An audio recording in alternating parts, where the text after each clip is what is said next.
Welcome, everybody, to another edition of the GioMoShow on 88.3 FM WXOU, Auburn Hills, Michigan, Oakland University, and all your wonderful station identification features. I'm your man, Giovanni Mosher, your host of the GioMoShow and sports media director here at WXOU. And the GioMoShow is your home for all Oakland University athletics and beyond on 88.3 FM. Don't forget to follow WXOU on our MAB award-winning social media platforms, that being Instagram, Twitter, and TikTok. Don't forget to follow me as well while you are at it. I'm also on Instagram, Twitter, and TikTok. GioMoShow has its own Instagram page as well, so give it a follow at the GioMoShow. And we are trying once again to get this YouTube live stream rolling here. However, the camera once again is giving me some difficulties, but at least the camera, or at least the microphone, is getting through. So I got a great show for you guys today. You kind of know the rhythm of the show here on the GioMoShow. We're going to go through a season review here now that Oakland sports are done as far as the new stuff goes. Well, let's go back to some of the old stuff. Let's go back to some previous seasons here. And the second season that we're going to be covering, because last week was volleyball, we're going to be covering women's soccer. Once we get through that, we're going to get to your USPBL weekly update. My Frogs are in a little bit of trouble here, but that's okay. We'll get through it. There's a lot of season left to play. And coming up for the second half of the show will be the premiere of a very special interview. The GioMoShow travels into the world of club sports with a great conversation between me and the person who is perfect for the job, that being Kyle Reese. Kyle Reese runs the club and Recwell Sports at the Oakland's University Recreation and Well-Being. He runs all that stuff, so we get a great conversation with him coming up at around 6:30, so stick around for that. But before we get into that, let me tell you about Bart's Pizza. Bart Basilico reinvented his father's pizzeria business by putting it on wheels. I'm talking a pizza food truck, baby. Bart and his wife Lauren travel all around Metro Detroit, cooking up homemade pies made fresh to order in their 4-layered pizza oven on wheels. You can find them on their website at eatbartspizza.com and on Facebook and Instagram at Bart's Pizza. His last name is literally Basil, so you know he knows what he's doing. Make sure to grab a cannoli as well, as those things are to die for. Bart's Pizza, it's too good. So we're just going to keep rolling here despite the camera difficulties for the YouTube live stream. For those of you who have tuned in, thank you very much. Don't forget to get involved in the live chat thread. I'll be reading and listening to your wonderful messages. Get involved in the show. It'll be a conversation rather than just hearing me talk. But that's kind of what radio is, isn't it? So getting to women's soccer, let's go over the season review here. What did those girls do in 2022? Ooh, that rhymed. So let's go back a little bit further. Let's go to last season. Last season, the Golden Grizzlies finished with a season record of 11-9-1 and a conference record of 9-1-1. A very impressive performance for that season, but that landed them only in second place in terms of the Horizon League tournament placements, as Milwaukee went undefeated in the Horizon League and had one loss on the entire season. So it's kind of, not much else he could do there. They were undefeated, but that still awarded them a first-round bye in the Horizon League tournament, where in the semifinals round, they faced Northern Kentucky, beating them 3-1 to advance to the championship game. In that championship game, however, they faced the undefeated Panthers, and they stayed undefeated as they made their way to the 2021 Horizon League Championship, beating the Grizzlies 2-0. So that brings up this 2022 season. I kind of give you the background. Let's give you the now. So for this one, I'm going to make it a little bit different here. So normally, in my notes, in my preparation, I go through, as best I can, give you the detail, give you the storyline. But if you're on GoldenGrizzlies.com, then you know that some of the stories are already written. So David Gibson, who's a sports information director for women's soccer, as well as other sports, including men's basketball, swim and dive, et cetera, et cetera. He's got a lot of responsibilities at Golden Grizzlies Athletics. So for this season and this season review, let me give you the headlines for each game.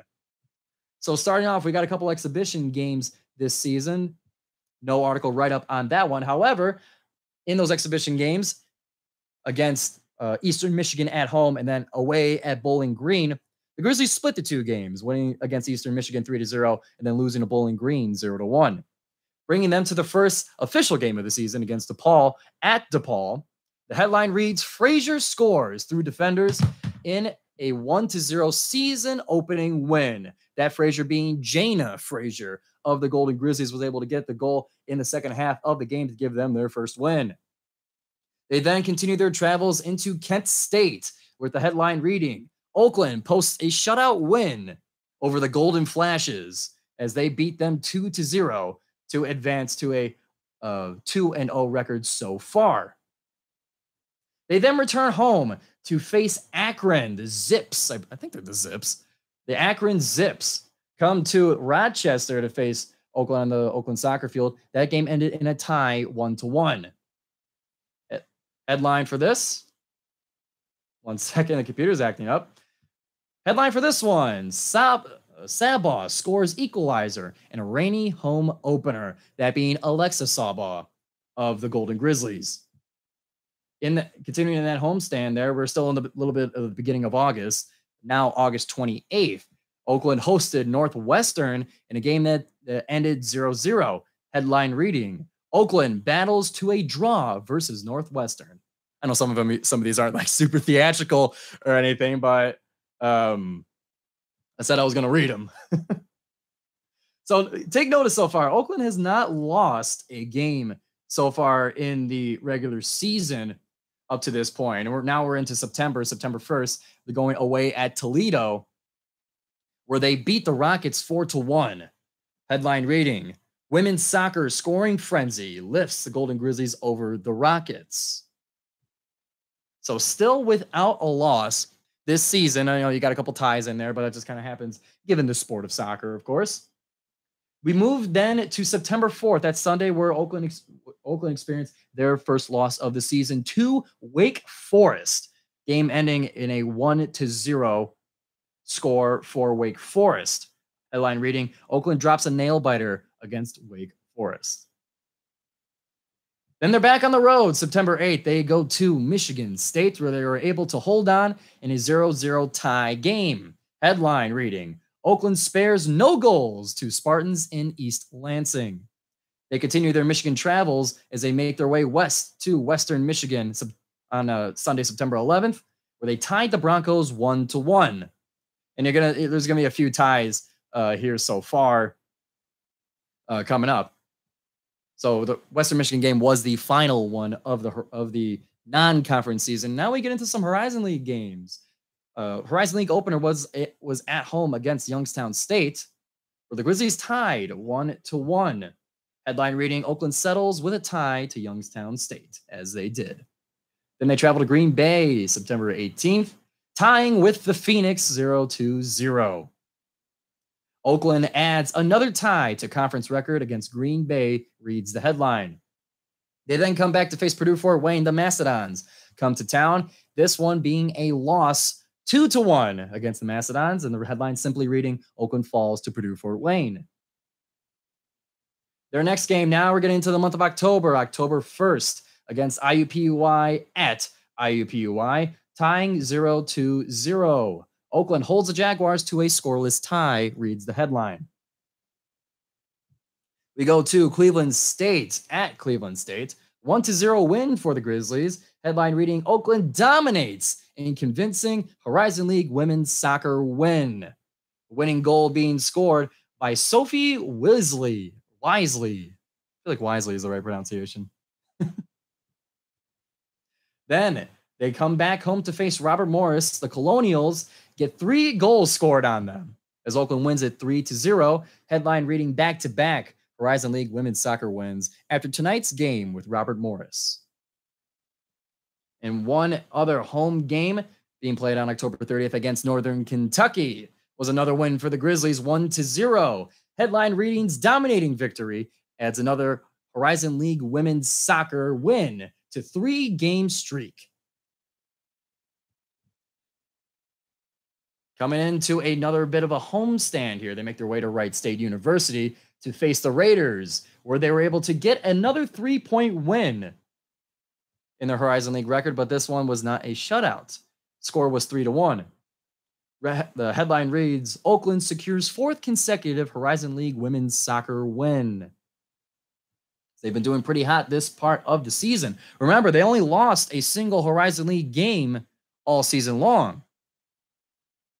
They had, obviously, with a few ties in there, but they only had a single loss in the Horizon League record. Actually, excuse me. Oh, I won't spoil the final score yet. Oh, I'm getting confused. I'm just a little brain fart here. Going back to it. Oakland travels to Milwaukee to face the Panthers, who have done very well for themselves last season, and hand Oakland a loss 1-0. Headline simply reading, Oakland soccer falls to Milwaukee. We move on to their final couple home games here. On Senior Day was the rivalry game against Detroit Mercy for another edition of the Metro Series, and the Grizzlies dealt them a 4-piece, scoring 3 in the first half and 1 in the second half for a 4-0 win against the Titans. Headline reads, Oakland secures strong last win of the regular season on Senior Day. And that's going to bring them, all that added up, all the games that I have described to you, add up to a 5-2-3 conference record for the Golden Grizzlies and an overall record of 8-4-7. This will bring them to the Horizon League tournament, where they fell in their first game to the IUPUI Jaguars, 0-2, ending their season on October 30th. Not getting too far in the Horizon League tournament sure is a shame, but it was a pretty good season overall. A little bit of a step down from last season, admittingly. However, not so much so that they cannot come back with an even better season coming up in 2023 this fall. WXOU and me and my team here going to be looking forward to covering some of them, some of their games live on WXOU or otherwise on either the GioMoShow or other potential sports podcasts coming up. A little bit of an Easter egg there for next athletic seasons. So stay tuned for all of that. And that's going to bring us to our USPBL update here on the GioMoShow, shifting away from Oakland sports and getting to a little more of the professional realm. We're going to the USPBL. We're traveling to Jimmy John's Field, at least figuratively. We're going to be talking about the last week that was played at Jimmy John's Field. We got games from June 8th to yesterday, June 14th. I'm going to take you all through them. So the first game of that week, June 8th, it was the Beavers and the Mammoths. The Beavers handed a 9-5 win to the Mammoths. So I'll take you through it a little bit here. Mammoths, they started the scoring with an RBI single in the first inning to get the lead going. Then the Beavers gave it right back in the third inning with a single run. And then the fourth inning is when things got a little bit crazy. Fourth inning was 4 runs by the Woolly Mammoths and then 2 by the Beavers.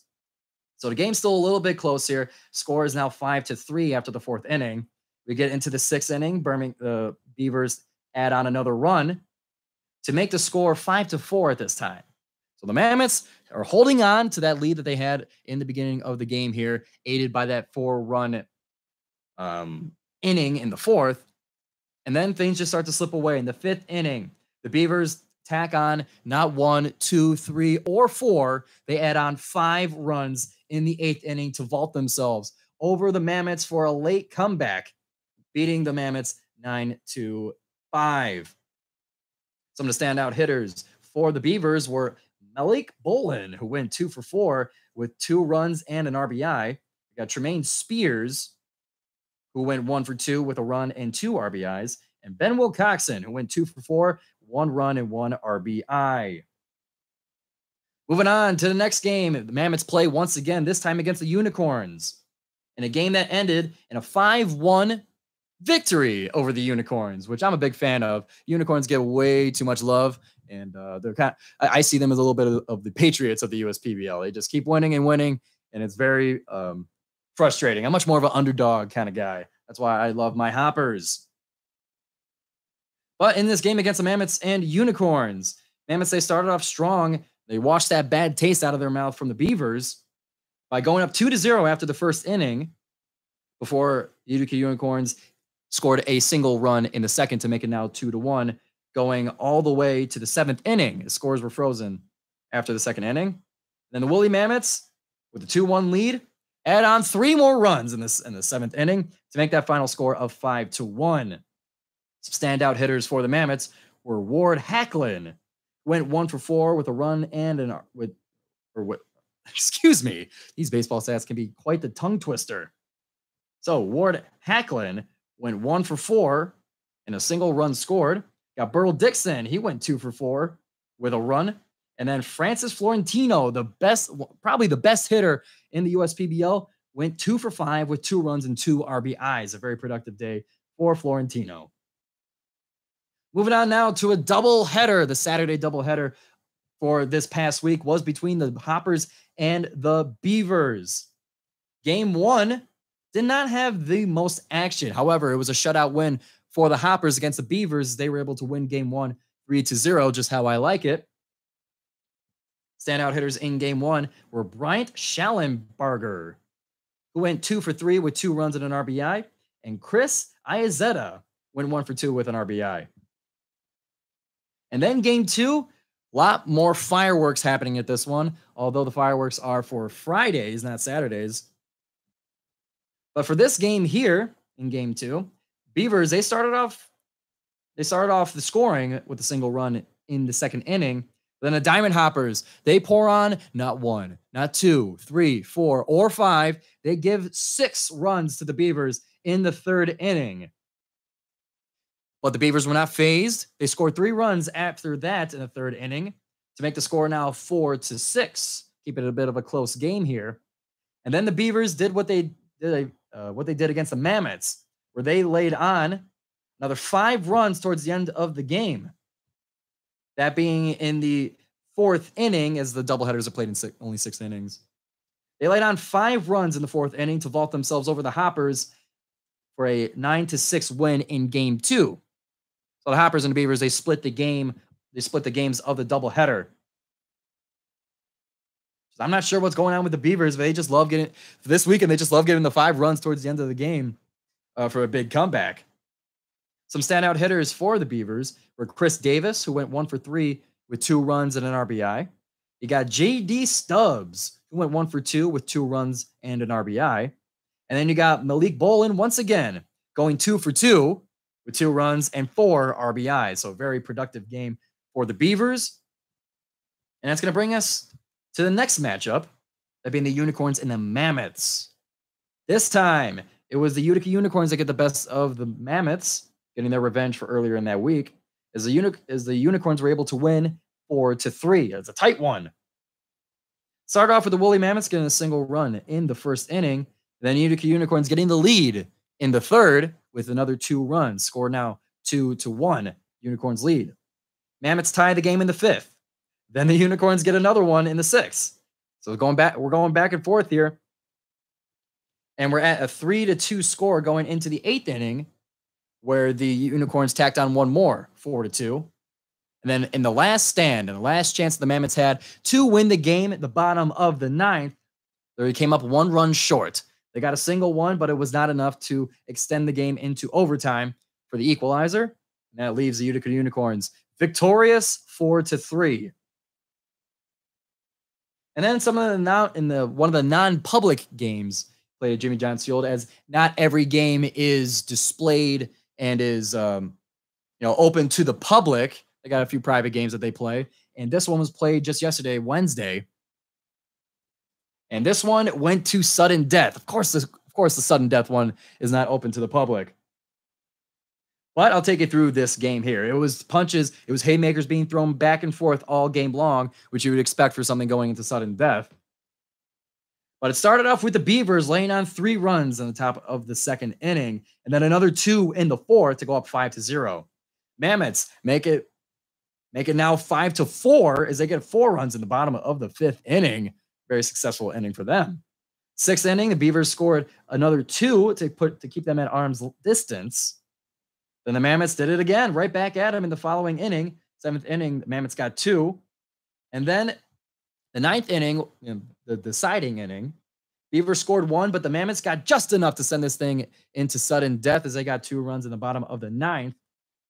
And this one went to the Mammoths as they were able to win on defense to prevent the Beavers from scoring. So the Mammoths become victorious. And honestly, what is a pretty successful weekend.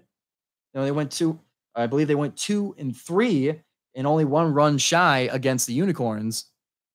So I would say it's a very successful weekend for the Mammoths. So moving on to, well, that's all the games here, but looking forward to this weekend as we got the Diamond Hoppers and Unicorns tonight at 7:05 right after the GioMoShow. We're going to have a doubleheader between the Unicorns and the Beavers on Saturday. Or excuse me, Friday. It's going to be a single game. And then the doubleheader will be between the Mammoths and the Hoppers on the 17th. And you can catch me at Jimmy John's Field for that game as well. So if you're there, come by and say hi. And also get ready for some bonus content here on the GioMoShow. So a little bit of background on what I've been doing this summer. So I got a gig at Stellantis, the Chrysler Tech Center just down the street from Oakland University. And what they have a little corporate event where they have a track meet between Stellantis, Ford, and GM. So it's kind of a big three track meet. They call it the Corporate Cup Relays. And, I got that little bit of a competitive itch in me. I used to run track back in the day. So I decided to return to glory. I'm going to be competing in the long jump and high jump, as well as the mile run. But the way the events are scheduled, that is basically the first event and the last event. So during that all-day event, we're going to have a little bonus content for you guys. Not going to be about me, although I know you guys are curious about how I'm going to be doing. I'll give you a little bit of that, but get ready for a bonus interview. So not only am I going to be competing in this event, but my classmate and dear friend of mine, Justin Lasecki, is going to be at that track meet doing the 5K as well as the mile, as he is a proud member of the OU running club team. Remember I mentioned that we're going to have Kyle Reese here from Club Sports, do an interview or play the interview on the GioMoShow here. Well, we're going to have another Club Sports interview for you to kind of get the ball rolling in this Club Sports world. So we're going to be talking to Justin during the meet. Going to ask him how his 5K was. Going to ask him what he's doing to prepare for the mile run and a little bit on his background in the running club community. So get ready for that. That's going to be on Saturday. So probably by Sunday, that stuff should be coming out for you guys. So definitely get ready for that. I'm very nervous for it. I haven't competed in a while, but we're going to do just fine. And I want to cover one more point here while I have the time. And we got a little bit of time here before Kyle Reese joins us on the GioMoShow here via pre-recorded interview. That's going to be posted in just a few minutes here. You can catch that interview on the GioMoShow YouTube channel as well as the Spotify channel, as you know, where the rest of my GioMoShow can be found, YouTube and Spotify, at your own convenience. But before we get into all of that, I want to talk about, obviously, the NBA Finals happened. Denver Nuggets are NBA champions. We also have some news in the Pistons that Monty Williams is the head coach. Pistons paid the money necessary to get him, to get the guy they want. I'm happy about it, but the reason I bring them up both at once is there's a common thread between those, how should I word this? Between the stars of those stories. You got Nikola Jokic and you got Monty Williams, both of whom are very, very mild-mannered folks. They don't get very excited in the media. They don't do anything too wild. They're not the most eye-catching, attention-grabbing, exciting, figures in the NBA. They're much more mild-mannered, much more stoic to themselves, calm, cool, and collected. And I find that very interesting, as it kind of brings to light that not everybody has that kind of exciting and entertaining side to them. It's just not something that comes with everybody. A lot of athletes, they kind of get up in the camera. They'll film. They'll kind of film stuff. They'll do commercials. They'll be the rah guys.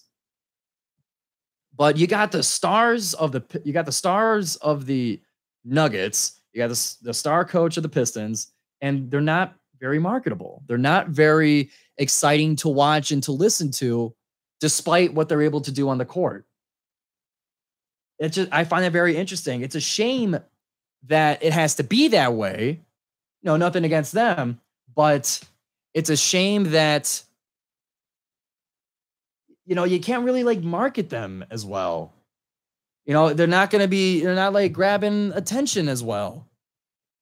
And for such a big star, especially like Nikola Jokic, who had a monster season, had back-to-back MVPs, and then back-to-back MVPs last year, this year getting finals MVP, and he's not really, doesn't seem too excited about it, at least outwardly. He's at the press conference. He's like, when's the parade? Oh man, it's on Thursday. I want to go home. It as a Nuggets fan, or if I was a Nuggets fan, I feel like I would be a little bit disappointed, even though they just won the NBA championship, their first one in franchise history, even their first finals trip in franchise history. But you got to think like, can't you act like a little more excited? As a fan, you wanted to celebrate with the athletes. Obviously, the rest of the team is celebrating, but like Jokic is your guy. You just kind of wish that he's like a little more outwardly excited about it. But he wants to go home to his horse farm, which I think is awesome, obviously. But that's who he is, and it kind of digs down to athletes as the person, not as much as the media figure. So there's some times where you just have to be reminded of that. Monty Williams is the same way, and I get Monty Williams has got a lot of family stuff going on, so maybe he's a little bit bummed out when he's on on the radio doing interviews or doing that kind of stuff. But that's kind of his demeanor anyway. It's a shame that a position as popular as as the head coach of a team and as popular as the star and the best player in the league, they don't give you much in the media. It's just how they are. And you got to understand that these are people too. Not everyone likes media. We like media here on WXOU. And that's going to bring us to our 6:30 mark. Coming up, we're going to give you finally that Kyle Reese interview from University Recreation and Wellbeing.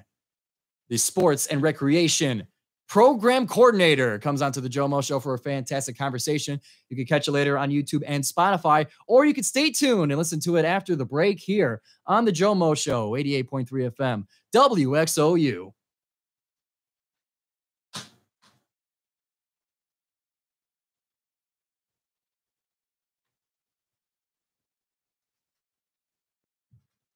Hope you guys in YouTube chat can hear me well.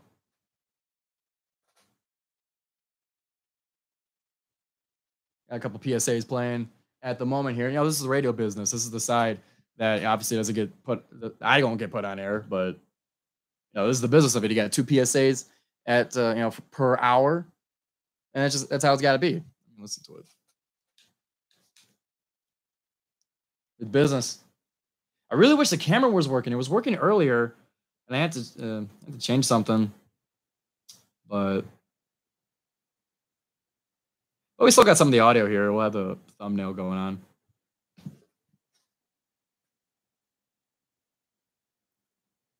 So for those still on the stream, hold on one second.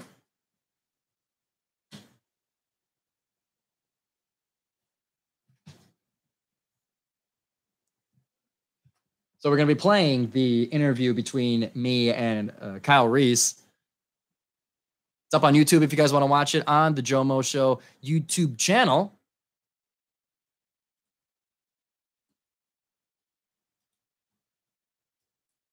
So I hope you guys enjoy the interview, and it's been a cool experience being on YouTube, doing a live stream thing. I think it's a lot of fun. If I could get the camera working, I think it could be a lot. It's an untapped well here at WXOU, so I'm excited for it. I'm excited to at least at least the audio is going through. So we'll get it ready next time. We'll get it better next time. It's a long PSA.